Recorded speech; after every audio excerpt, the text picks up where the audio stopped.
Welcome to part 5 of this 17-part series called 17 Steps to a Better LinkedIn Profile.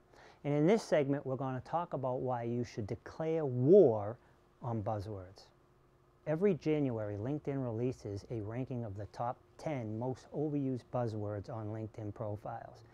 These are adjectives that are used so often in LinkedIn headlines and summaries that they become almost completely meaningless. The top 10 list for this year includes specialized, leadership, focused, strategic, experienced, passionate, expert, creative, innovative, and certified. Now, I'm not saying you can't describe yourself as these things or that they don't matter.